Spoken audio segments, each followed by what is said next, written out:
Bismillahirrahmanirrahim.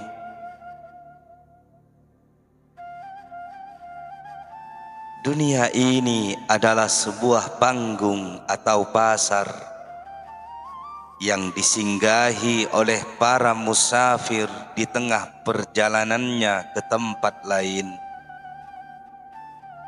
Disinilah mereka membekali diri dengan berbagai perbekalan untuk perjalanan itu. Jelasnya, di sini manusia dengan menggunakan indera-indera jasmaniahnya memperoleh sejumlah pengetahuan tentang karya-karya Allah, serta melalui karya-karya tersebut tentang Allah sendiri. Suatu pandangan tentangnya akan menentukan kebahagiaan masa depannya. Untuk memperoleh pengetahuan inilah ruh manusia diturunkan ke alam air dan lempung ini. Selama indera-inderanya masih tinggal bersamanya, dikatakan bahwa ia berada di alam ini. Jika kesemuanya itu pergi dan hanya sifat-sifat esensinya saja yang tinggal, dikatakan ia telah pergi ke alam lain. Sementara manusia berada di dunia ini, ada dua hal yang perlu baginya. Pertama, perlindungan dan pemeliharaan jiwanya. Kedua, perawatan dan pemeliharaan jasadnya. Pemeliharaan yang tepat atas jiwanya, sebagaimana ditunjukkan di atas, adalah pengetahuan dan cinta akan Tuhan. Terserap ke dalam kecintaan akan segala sesuatu selain Allah berarti keruntuhan jiwa. Jasad bisa dikatakan sebagai sekadar hewan tunggangan jiwa dan musnah. Sementara jiwa terus abadi. Jiwa mesti merawat badan persis sebagaimana seorang peziarah dalam perjalanannya ke Makkah merawat untanya. Tetapi jika sang peziarah menghabiskan waktunya untuk memberi makan dan menghiasi ontanya, kafilah pun akan meninggalkannya dan ia akan mati di padang pasir. Kebutuhan jasmaniah manusia itu sederhana saja, hanya terdiri dari tiga hal: makanan, pakaian, dan tempat tinggal. Tetapi nafsu-nafsu jasmaniah yang tertanam di dalam dirinya dan keinginan untuk memenuhi cenderung untuk memberontak melawan nalar yang lebih belakangan tumbuh dari nafsu-nafsu itu. Sesuai dengan itu, sebagaimana kita lihat di atas, mereka perlu dikekang dan dikendalikan dengan hukum-hukum Tuhan yang disebarkan oleh para nabi. Sedangkan mengenai dunia yang mesti kita garap, kita dapati ia terkelompokkan dalam 3 bagian: hewan, tumbuhan, dan barang tambah.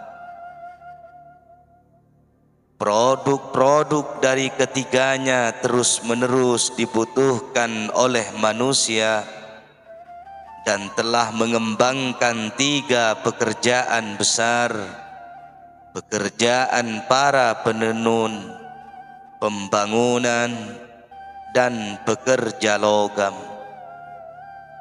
Sekali lagi, semuanya itu memiliki banyak cabang yang lebih rendah seperti penjahit, tukang batu, dan tukang besi. Tidak ada daripadanya yang bisa sama sekali bebas dari yang lain. Hal ini menimbulkan berbagai macam hubungan perdagangan dan seringkali mengakibatkan kebencian, iri hati, cemburu, dan lain-lain penyakit jiwa. Karenanya timbullah pertengkaran dan perselisihan, kebutuhan akan pemerintahan politik dan sipil serta ilmu hukum. Demikianlah pekerjaan-pekerjaan dan bisnis-bisnis di dunia ini telah menjadi semakin rumit dan menimbulkan kekacauan.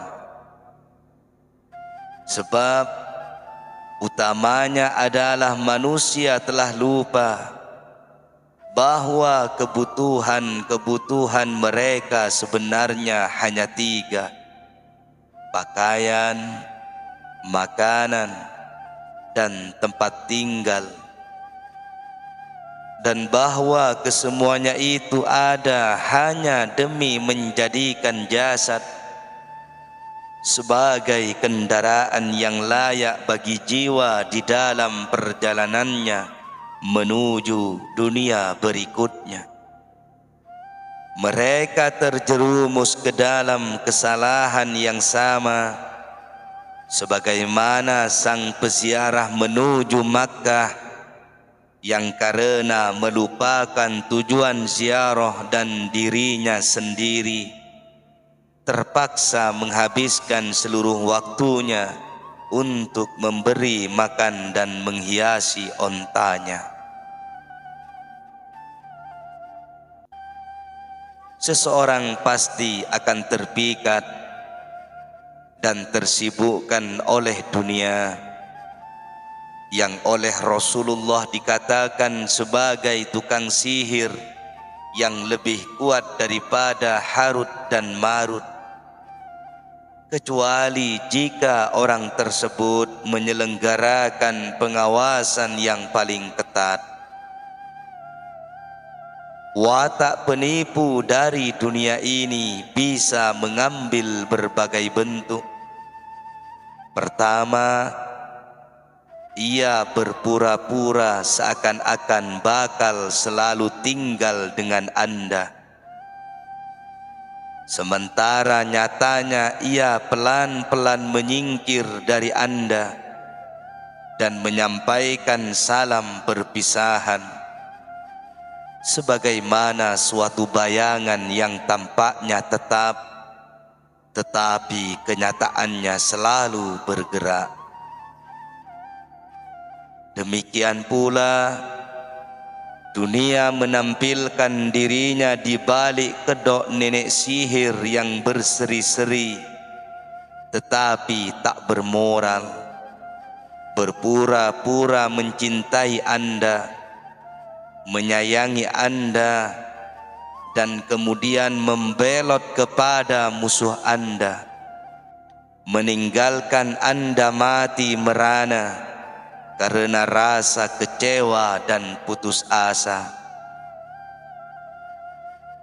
Isa alaihissalam melihat dunia terungkapkan dalam bentuk seorang wanita tua yang buruk muka.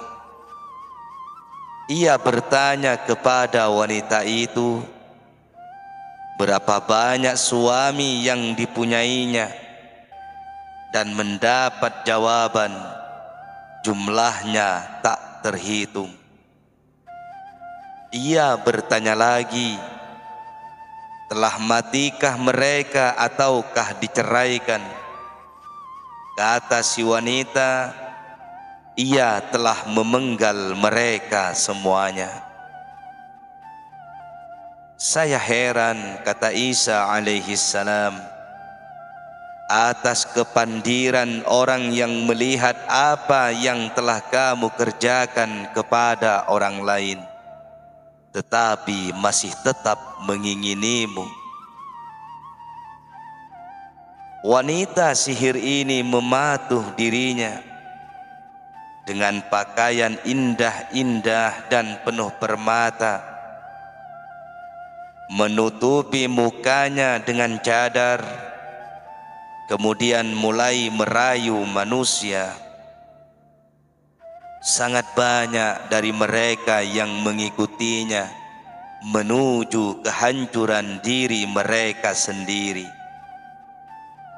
Rasulullah sallallahu alaihi wasallam bersabda bahwa di hari pengadilan dunia ini akan tampak dalam bentuk seorang nenek sihir yang seram dengan mata yang hijau dan gigi bertonjolan.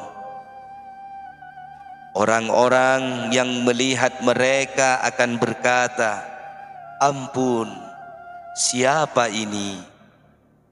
Malaikat pun akan menjawab, "Inilah dunia yang deminya engkau bertengkar dan berkelahi, serta saling merusakkan kehidupan satu sama lain."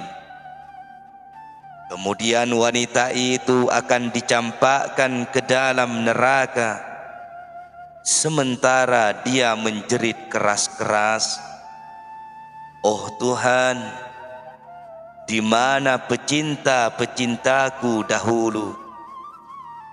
Tuhan pun kemudian akan memerintahkan agar mereka juga dilemparkan mengikutinya. Siapapun yang mau secara serius merenung tentang keabadian yang telah lalu akan melihat bahwa kehidupan ini seperti sebuah perjalanan yang babakannya dicerminkan oleh Tuhan. Liga-liga atau ukuran jarak kira-kira sama dengan 3 mil oleh bulan, mil-mil oleh hari, dan langkah-langkah oleh saat. Kemudian kata-kata apa yang bisa menggambarkan ketololan manusia yang berupaya untuk menjadikannya tempat tinggal abadi dan membuat rencana-rencana untuk 10 tahun mendatang mengenai apa-apa yang boleh jadi tak pernah ia butuhkan, karena sangat mungkin ia 10 hari lagi sudah berada di bawah tanah. Orang-orang yang telah mengumbar diri tanpa batas dengan kesenangan-kesenangan dunia ini, pada saat kematiannya akan seperti seseorang yang memenuhi perutnya dengan bahan makanan terpilih dan lezat, kemudian memuntahkannya. Kelezatannya telah hilang, tetapi ketidakenakannya tinggal. Makin berlimpah harta yang telah mereka nikmati, taman-taman, budak-budak laki dan perempuan, emas, perak dan lain sebagainya, akan makin keraslah mereka rasakan kepahitan berpisah dari semuanya itu. kepahitan ini akan terasa lebih berat dari kematian, karena jiwa yang telah menjadikan ketamakan sebagai suatu kebiasaan tetap akan menderita di dunia yang akan datang akibat kepedihan nafsu-nafsu yang tak terpuasi. Sifat berbahaya lainnya dari benda-benda duniawi adalah bahwa pada mulanya mereka tampak sebagai sekadar hal-hal sepele, tetapi hal-hal yang dianggap sepele ini masing-masing bercabang tak terhitung banyaknya sampai menelan seluruh waktu dan energi manusia. Isa alaihi salam bersabda, pecinta dunia ini seperti seseorang yang minum air laut. Makin banyak minum, makin hauslah ia sampai akhirnya mati akibat kehausan yang tak terpuasi. Rasulullah sallallahu alaihi wasallam bersabda, engkau tidak bisa lagi bercampur dengan dunia tanpa terkotori olehnya, sebagaimana engkau tak bisa menyelam dalam air tanpa menjadi basah. Dunia ini seperti sebuah meja yang terhampar bagi tamu-tamu yang datang dan pergi silih berganti. Ada piring-piring emas dan perak, makanan dan parfum yang berlimpah-limpah. Tamu yang bijaksana makan sebanyak yang ia butuhkan, menghirup harum-haruman, mengucapkan terima kasih pada tuan rumah, lalu pergi. Sebaliknya tamu-tamu yang tolol mencoba untuk membawa beberapa piring emas dan perak, hanya dengan akibat semua itu direnggutkan dari tangannya, dan ia pun dicampakkan ke dalam keadaan kecewa dan malu. Akan kita tutup gambaran tentang sifat menipu dunia dengan tamsil pendek berikut ini. Misalkan sebuah kapal akan sampai pada sebuah pulau yang berhutan lebat.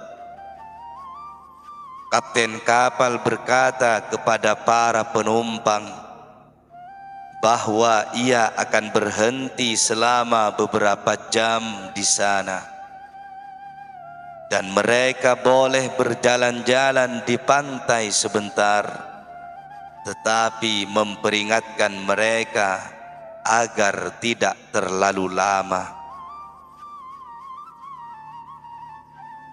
Maka para penumpang pun turun dan bertebaran ke berbagai arah.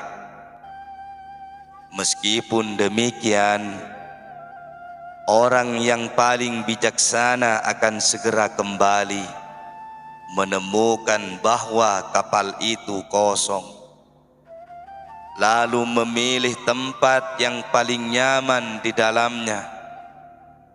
Kelompok penumpang yang kedua menghabiskan waktu yang agak lebih lama di pulau tersebut, mengagumi dedaunan, pepohonan, dan mendengarkan nyanyian burung-burung. Ketika kembali ke kapal, mereka temui tempat-tempat yang paling nyaman di kapal tersebut telah terisi dan terpaksa puas dengan tempat yang agak kurang nyaman. Kelompok ketiga berjalan-jalan lebih jauh lagi dan menemukan batu-batu berwarna yang amat indah, lalu membawanya kembali ke kapal. Keterlambatan itu memaksa mereka untuk mendekam jauh di bagian paling rendah kapal itu, tempat mereka dapati batu-batuan yang mereka bawa, yang ketika itu telah kehilangan segenap keindahannya, mengganggu mereka di perjalanan. Kelompok terakhir berjalan-jalan sedemikian jauh sehingga tak bisa dijangkau lagi oleh suara kapten kapal yang memanggil mereka untuk kembali ke kapal. Sehingga kapal itu pun akhirnya terpaksa berlayar tanpa mereka. Mereka luntang-lantung dalam keadaan tanpa harapan dan akhirnya mati kelaparan atau menjadi mangsa binatang buas. Kelompok pertama mencerminkan orang-orang beriman yang sama sekali menjauhkan diri dari dunia. Dan kelompok yang terakhir adalah kelompok orang kafir yang hanya mengurusi dunia ini dan sama sekali tidak mengacuhkan yang akan datang. Dua kelompok di antaranya adalah orang-orang yang masih mempunyai iman, tapi menyibukkan diri mereka sedikit atau banyak dengan kesia-siaan benda-benda sekarang. Meskipun telah kita katakan banyak hal yang menentang dunia, mesti diingat bahwa ada beberapa hal di dunia ini yang tidak termasuk di dalamnya, seperti ilmu dan amal baik. Seseorang membawa bersamanya ilmu yang ia miliki ke dunia yang akan datang, dan meskipun amal-amal baiknya telah lampau, efeknya tetap tinggal dalam pribadinya, khususnya dengan ibadah yang menjadikan orang terus-menerus ingat dan cinta kepada Allah. Semuanya ini termasuk hal-hal yang baik, dan sebagaimana difirmankan dalam Al-Quran, tidak akan hapus. Ada hal-hal lainnya yang baik di dunia ini, seperti perkawinan, makanan, pakaian, dan lain sebagainya, yang oleh orang bijaksana digunakan sekadarnya untuk membantunya mencapai dunia yang akan datang. Benda-benda lain yang memikat pikiran, yang menyebabkan setiap kepada dunia ini dan ceroboh tentang dunia lain, adalah benar-benar kejahatan, dan disebutkan oleh Rasulullah sallallahu alaihi wasallam dalam sabdanya, dunia ini terkutuk dan segala sesuatu yang terdapat di dalamnya juga terkutuk, kecuali zikir kepada Allah dan segala sesuatu yang mendukung perbuatan itu.